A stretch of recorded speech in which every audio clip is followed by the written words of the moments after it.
Hi, my name is Koku with blackfilm.com, and I'm here with Chaz Appeti and Junior Okoli, the creators and executive producers of Jungle, coming to Prime Video. Thank you for joining me. Thank you. Now, listen, me and Junior were just talking earlier because I said Okoli, I said it too good. So, yeah, you said it well. So he's like, "Where you from?" He said, "Don't say American either." So you figured that out, huh? Figure that out. Well, I wanted to ask you this: what made you guys say Pemba Island? How long have you got? The reason why I'm asking that, okay, where I'm from, my name is Koku Tona.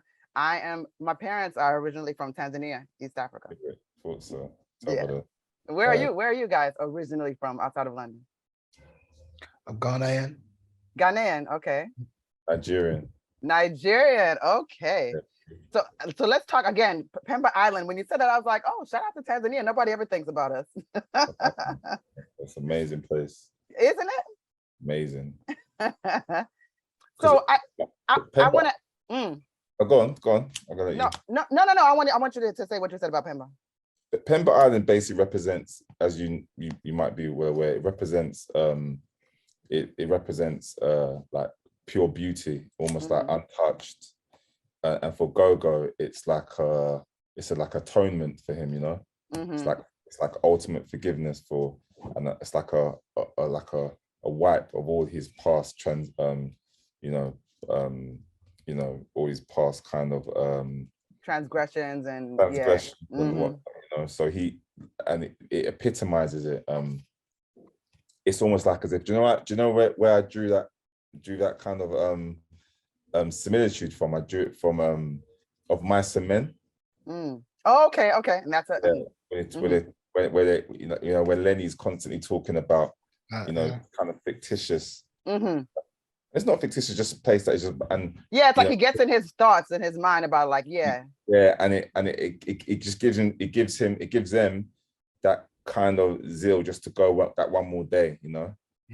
That's kind of where I drew the smell from, and like I said, Pemba Island is literally, if your viewers haven't been before, I recommend they go, because it's beauty personified. It's amazing. I've been to Zanzibar, mainland, and it is beauty personified for sure. But I need to go to Pemba Island. So now you've given me something else I have to save my money for.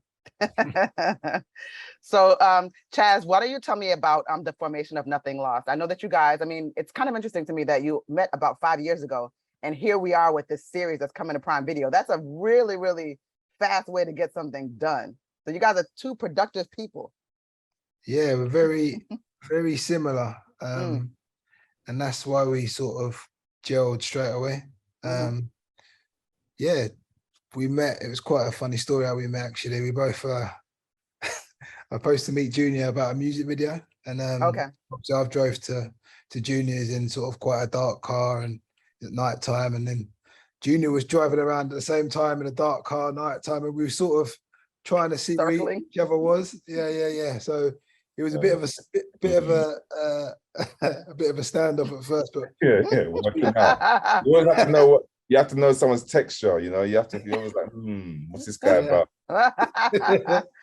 So but after that, we started working together. We just hit it off, and then it's very rare that you can meet someone who's exactly on the same page as you in terms of like the creativity and just, you know, their morals and everything. And we just gelled, and then within no time, Nothing Lost was formed. Here we are. We just started creating dope stuff, and then it's a very, very organic process how we work as well. So it's just. And then you guys got recognized too, because you have the varieties, the 10 Europeans to watch. So it's like it's everything that you're doing. It's like it's getting recognized. You're getting all these accolades. Like, how do you feel in this moment? It's been humbling for sure, hasn't it? That's been humbling. Yeah, it's been. Junior got the shades on. I have no idea how he's feeling. Is it humbling? Accolades. They're definitely. It's good to be recognized, I guess. Niger people are very confident. You're like, I know. I know. I shall be honest with you. Yeah, it's not so much we know as like, oh, where are they? But I honestly feel like that I feel that we're capable of so much, and I feel Yes. like we're not unique in that respect. I feel there's so much talent in the hood, so much talent in these inner cities. It's not tapped on. We didn't go to film school or anything like that. We're just filmmakers because of from our experiences and from what we've seen and our drive, and we want to put beautiful things out there. And we're not unique, as I said. There's many more, and tons of us. Nothing else. We want to shine a light on this, and we want to kind of start. You know, we want to galvanize people to start looking in these, you know, in inner city, and not looking the more conventional, or not taking the more conventional kind of route to find these directors and cinematographers and whatnot, you know. And then you all use this as an opportunity to really, I mean, you not only, I mean, it's focused. I like that the landscape. It's like I like looking at the cinematography of it all. And I know that, you know, especially, I guess, informed maybe, Chaz, by your music video background, it makes me feel like I'm in a music video, like the lighting and the colors, like they're vibrant, but it's still very dark to kind of like set the tone. But then the really interesting thing to me is that the backdrop is around like drill music. Drill music is huge right now, but you don't just use actors, you're actually using people who are musicians as well. So when you made that choice and that decision to focus on drill, what informed that, and how did you get all of these people to get involved in this project? Because that's, you know, that's obviously you guys giving them a great look as well, but it's like everybody's in it. I don't think it was like particularly like we like went out to say it's going to be drill. I just think, you know, at this certain time, drill is the thing you know, all of the youth are listening to. So it's a perfect language to sort of, you know, it's a perfect language for them to sort of understand. And it's also like, it's still an art form. It's still like it's storytelling, really. Drill is, you know. So it's like it's perfect for the sort of genre we're sort of aiming at. And it's I mean, you know, when you talk about like musical like shifts in terms of like who's reigning in whatever era or what have you, like just from the perspective of being in the United States, drill is so huge. And especially like on the East Coast, like the UK sound informs how a lot of these artists approach the music. And so I know just from what I see in this show and what you're introducing us to, I know that people are going to be obsessed with it because they're going to relate to it too. And I think that a lot of times in the United States, like we hear your accents. So there's just an automatic assumption that everybody's like super posh. So when you look at this show and you see like what these people are going through in these different scenarios, it's like, wait a minute, like London isn't, you know, it's not all, you know, tea and crumpets. You go to, if you go to Calcutta, it's the same thing. You go to Botswana, if you go, it's everywhere, you know. It's the same. It's the same language essentially. You know, even though we don't understand each other, but there's a common thread. There's definitely survival. And hence the title Jungle, hence the, you know, the rule set is different for some people. You know, when you go to some countries, whether it be color cast, whether it be, you know, the just like the culturally, there's different rule sets for different people. Absolutely. So touch upon that world within the worlds, you know, even if you so-called make it, let's just say, there's always some kind of barrier, like some kind of hill to climb. People always have something to judge you on, it to either try to knock you down a step or to just make things more challenging. It just really is just like that. Whether you're poor or whether you're wealthy, I mean, you know, there's always something to aspire to. Like most of it is built is based upon fear, and fear is based upon ignorance, you know.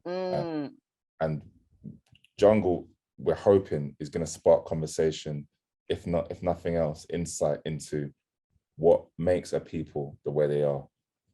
It's not specific to Black people, it's specific to demographic. Right. How like, why is it like no one's born? When you watch the subsequent episodes, you know, the part of the narration says that we weren't born like this, you know. What was the trigger point? Like, and how do we stop it? Because it's like we self-reciprocating otherwise, you know. Everybody has like some sort of an origin story, and that either means that you're going to be somebody that does remarkable things, or that may mean you'll do desperate things. And I think it's especially with Gogo's character, like here's somebody who really innately has a conscience and he wants to do the right thing, but it's like he's sort of stuck in a circumstance where I think that makes him more of a relatable character, because I don't think a lot of people want to do bad. They just do what they have to do. Like this leads on to my next point. Yeah, like quite an insightful person. Yeah, like there's something about Jungle once you watch it, and it's like in its entirety, you'll see the Shakespearean element to it, and that's something we leaned heavily on in Jungle. It's like a modern day Shakespearean, essentially, right? Because it's the concept of winning yourself to your own harm. That's what Banquo says to Macbeth at one point.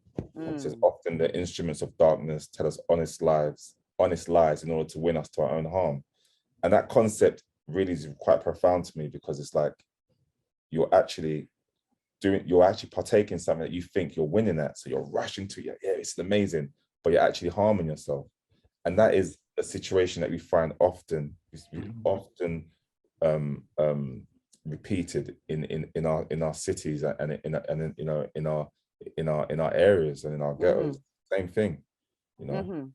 And I think no, go on, sorry. No, I was gonna say, no, I was just saying, like, the way that I can also relate that is, especially if you see now, like, kind of like the unusual crimes that you're saying during pandemic times, like a lot of people are unemployed, there's no jobs, so it becomes something where when your desperation can make you very selfish too, and just only focus on your own needs. And so that's why, again, like I say, like Gogo, like, I don't think he is a bad guy per se, but he's probably a redeemable person that has to do bad things. That's the way how I viewed his character. You're like, I don't know about all of that. ultimately, well, you haven't seen episode 3, right? So it's hard. No, I only saw the first 2. So the first, I'm like, well, yeah, okay. No, you have to watch it in its entirety. But I'll be interested to see what you take from it. You know, I'm gonna let you guys know. I'm gonna keep in touch.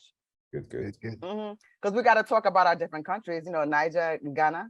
Have you tried a goosey soup yet? You know, egusi soup. And of course, there's there was a restaurant in Brooklyn, but it just closed down. It was called Buka Lounge. Yeah. And then another, my friend owns an Amarachi. See? Yeah, you know, I be hanging out. You could be having a goosey every day. Yeah. What is the meat that I like? On the skewer. Suya. Suya, I love suya. Now, as well. We were gonna give, if we had our way, we would have been handing out a goosey and rice to all the crew every day. Every day, exactly. That's the craft services that we need. None of this fast food.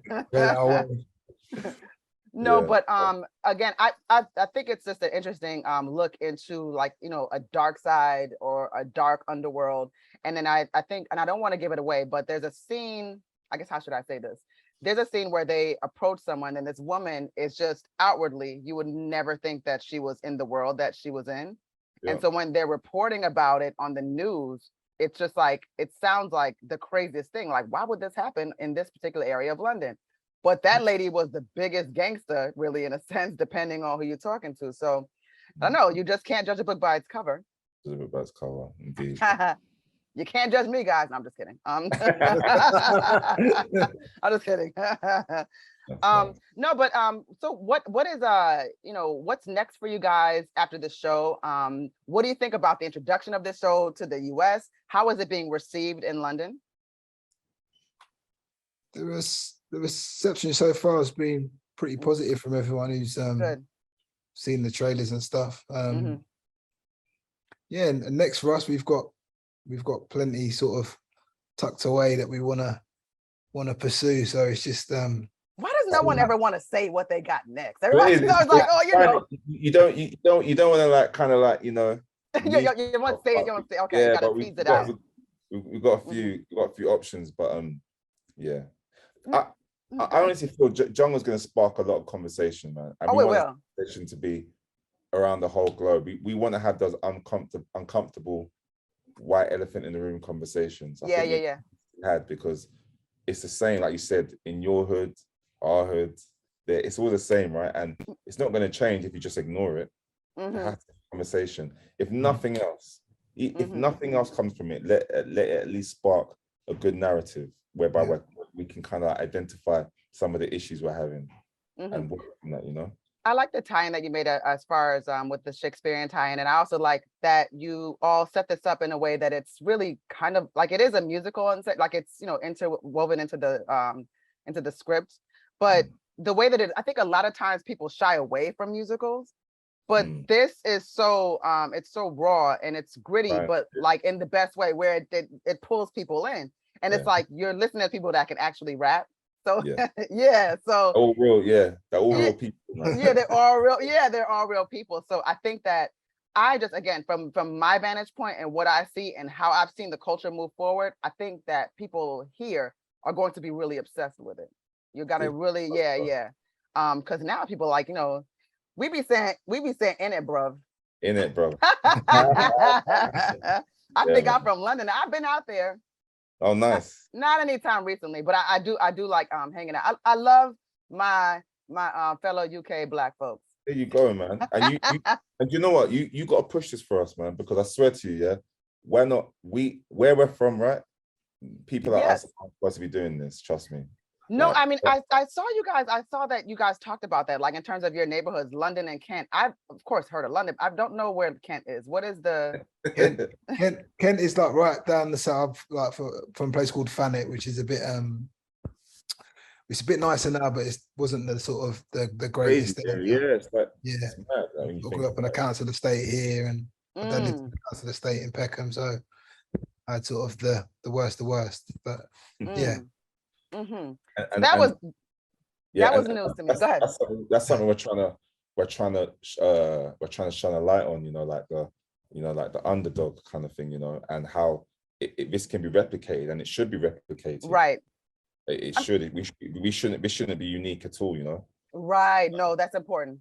I think it's very important, that people are able to look at you two and know that this is possible. This is something that I can do. I can be a filmmaker. I can be a director. I can be a writer, producer. Yeah. Don't have to have gone to this prestigious school. I still can't believe that, you guys. I can't believe it. Got to believe in yourself. That's all that. You've got to grind, and you've got to take and believe. 30-40% of the effort you're putting into this. Just divert it a bit into this, and you'll see massive like results, you know. But in order to stay focused. Yeah, in order to grab onto something, you have to let go of the other thing, right? And having that fearlessness and having that resolve to do that, you know, because we let go of a lot of things to jump on this. No, that's a great takeaway, and I think that you guys are very inspirational in that. And I have to show favoritism because of my Africans. But I thank you so much for your time, and I'm just so happy that I was introduced to this series. I know I'm going to keep watching, and I am going to check back in with you guys to let you know what I thought about the subsequent episodes. I did see 1 and 2. My name is Koku with blackfilm.com, and I'm here with Chaz Appeti and Junior Okoli, the creators and executive producers of Jungle. And I didn't have to, I said both of their names right the first time. That's why Junior was teasing me. Y'all missed that whole thing. But Jungle will be released on Prime Video Friday, September 30th. They are also the co-founders of Nothing Lost. Make sure you check out what they're doing. The things that they can't tell us, you're gonna have to find out for yourself when they are able to tell us. Thank you both for your time, okay? If you want to see more content like this on blackfilm.com, make sure you like, subscribe, and ring that bell.